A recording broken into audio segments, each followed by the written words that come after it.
Selamat pagi rekan-rekan semuanya, saya Petronella Sambut selaku moderator yang akan memimpin jalannya rapat PFT pada pagi hari ini. Pertama-tama saya mengucapkan terima kasih kepada rekan-rekan semuanya yang telah bersedia hadir untuk mengikuti rapat PFT. Sebelum kita memulai rapat pada pagi hari ini, akan lebih baik jika kita awali dengan doa terlebih dahulu. Mari kita berdoa menurut kepercayaan kita masing-masing, doa dimulai. Doa selesai. Baik, sebelum memulai rapat kita pada pagi hari ini, saya akan membacakan terlebih dahulu susunan acaranya.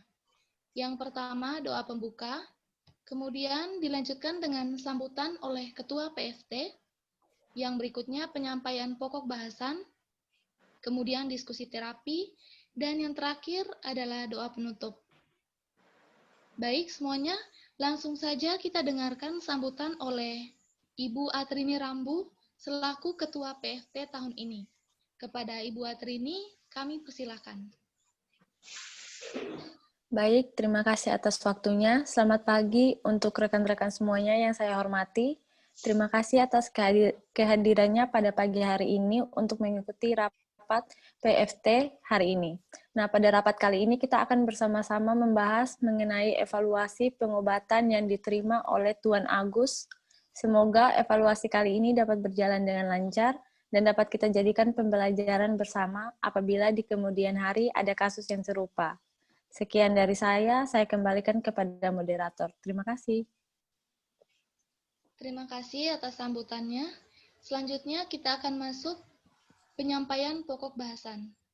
Pada kesempatan ini, kita akan bersama-sama membahas mengenai pengobatan yang diterima oleh Tuan Agus yang berusia 36 tahun. Saya persilakan kepada dokter untuk menjelaskan kondisi pasien saat ini. Silakan, Dok. Baik, terima kasih atas waktunya.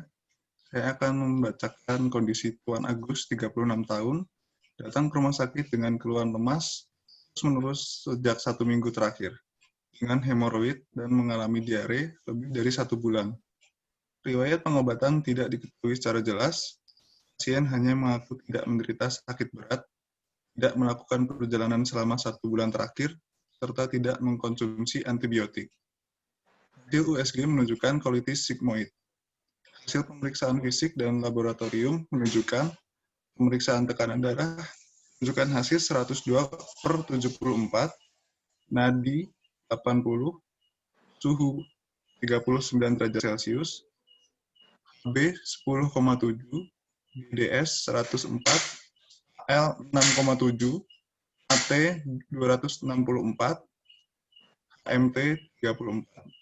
Terapi obat yang diberikan di rumah sakit antara lain sulkolon, sulfalazin 3 kali 1000 mg, ciprofloxacin 2 kali 500 mg, prosogan injeksi, lansoprazol 1 ampul per 12 jam secara intravena, paracetamol 4 kali 500 mg, sedangkan terapi non-farmakologi di rumah sakit yaitu diet nasi.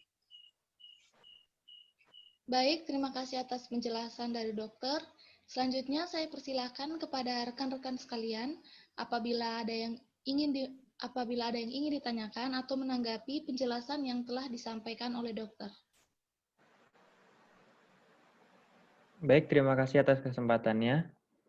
Di sini saya bersama rekan-rekan saya akan memberikan evaluasi terkait pengobatan yang telah diterima oleh pasien. Yang pertama, untuk sulfalazin.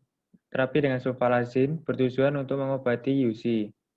Menurut jurnal dari Goldsmith tahun 2018, sulfalazin memang obat yang efektif untuk induksi remisi dan pemeliharaan ringan sampai sedang pada pasien kolitis ulceratif.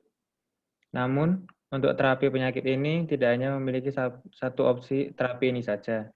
Masih ada beberapa obat yang dapat digunakan seperti mesalamin. Berdasarkan jurnal yang saya temukan, menurut Hasan di tahun 2016, yang melakukan sebuah uji cost effectiveness antara 2 aminosalisilat, yaitu mesalamin dibandingkan dengan sulfalazin, dalam mengobati kolitis ulceratif akut. Hasil dari jurnal tersebut mengatakan bahwa mesalamin memiliki tingkat insidensi ADR yang lebih rendah daripada kelompok dengan sulfalasin. Tidak hanya itu, quality of life dari pasien yang diterapi dengan mesalamin lebih baik daripada kelompok yang diterapi dengan sulfalasin. Mesalamin yang digunakan pada dosis pentasa 1 gram, mesakol 400 mg, dan pegasot. Lalu yang kedua untuk terapi injeksi kortikosteroid. Terapi dengan injeksi kortikosteroid diperlukan untuk pasien dengan tingkat keparahan atau derajat inflamasi berada pada tingkat moderate to severe. Menurut jurnal Lee tahun 2015, dalam penelitian di China yang menggunakan metode retrospektif cohort, pasien UC masuk dalam kategori penyakit dengan tingkat keparahan inflamasi moderate to severe dan membutuhkan terapi injeksi kortikosteroid. Jadi menurut kami, pemberian terapi ini sudah tepat. Oke, baik. Kemudian saya akan menjelaskan terapi selanjutnya yang diterima oleh pasien. Itu ada metronidazole. Nah, selain terapi yang telah dijelaskan sebelumnya, pasien dapat diberikan metronidazole apabila terdapat tanda toksisitas atau pasien menunjukkan gejala yang memburuk, meski pasien sudah mendapat pengobatan yang sudah maksimal. Pada pasien dengan UC, disarankan untuk diberikan antibiotik spektrum luas untuk pasien yang memiliki tanda toksisitas atau pasien yang menunjukkan perburukan gejala meskipun sudah mendapatkan pengobatan yang maksimal. Dan metronidazole ini merupakan salah satu antibiotik dengan spektrum luas dan efektif dalam pemeliharaan remisi pada pasien dengan UC. Dengan pemberian metronidazole 0,6 gram per hari selama 12 bulan jika perlu. Kemudian pengobatan selanjutnya itu ada loperamid, di mana terapi ini merupakan pilihan yang baik pada pasien diare yang efektif dalam menghilangkan gejala diare tersebut.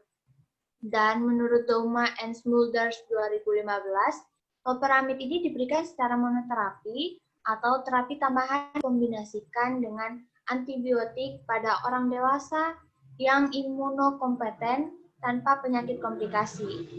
Hal ini terbukti mengurangi frekuensi dan durasi diare tanpa resiko komplikasi yang parah, sehingga pemberian loperamid ini bisa direkomendasikan untuk mengatasi diare yang dialami pasien jika diperlukan.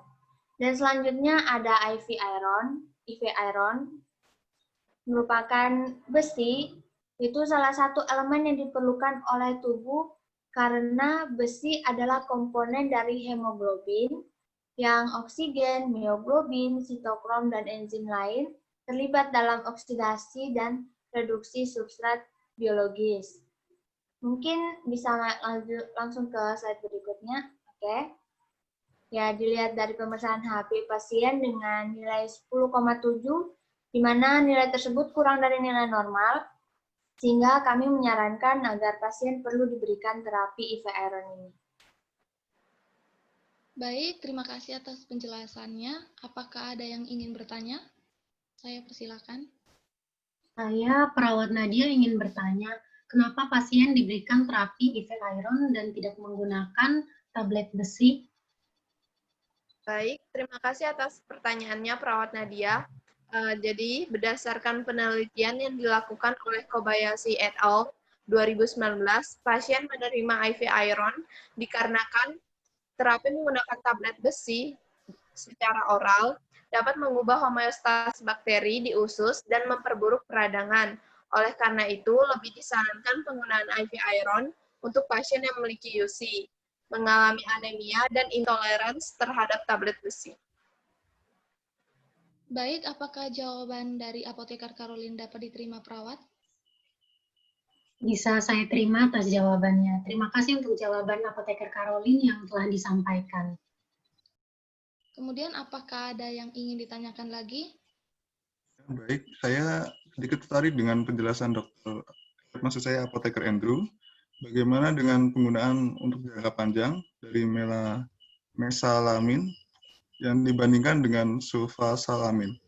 Itu dari ketiga sediaan tersebut, mana yang akan diterapkan? Oke, baik dok. Terima kasih atas pertanyaannya. Dari jurnal yang saya acu, menurut Hasan, mengatakan bahwa penggunaan jangka panjang dari mesalamin lebih baik daripada terapi sulfalasin. Parameter yang digunakan sebagai pembanding adalah berdasarkan efikasi, keamanan, dan ADR. Untuk dosis yang saya anjurkan adalah Mesacol OD dengan kekuatan 1.200 mg diminum 2 kali sehari. Begitu, dok. Baik, apakah penjelasan dari apoteker Andrew dapat diterima, dok? Oke, baik. Terima kasih untuk penjelasannya. Baik, terima kasih. Apakah ada hal lain yang perlu didiskusikan lagi? Sudah cukup, terima kasih. Dari perawat menurut saya sudah cukup, terima kasih. Baik, rapat hari ini sudah selesai. Kesimpulan dari rapat hari ini adalah terapi yang diterima oleh Tuan Agus yang berusia 36 tahun sudah sesuai. Disimpulkan bahwa terapi yang diberikan adalah injeksi kortikosteroid, sulkolon digantikan dengan menggunakan Mesacol OD, metronidazole jika perlu, kemudian loperamid jika perlu, serta IV iron, serta perlu dilakukan monitoring untuk memastikan kepatuhan pasien dalam meminum obat. Baik, kemudian kita akhiri rapat kita pada hari ini dengan doa penutup. Berdoa menurut agama dan kepercayaan masing-masing, berdoa dimulai. Berdoa selesai. Terima kasih dan selamat pagi.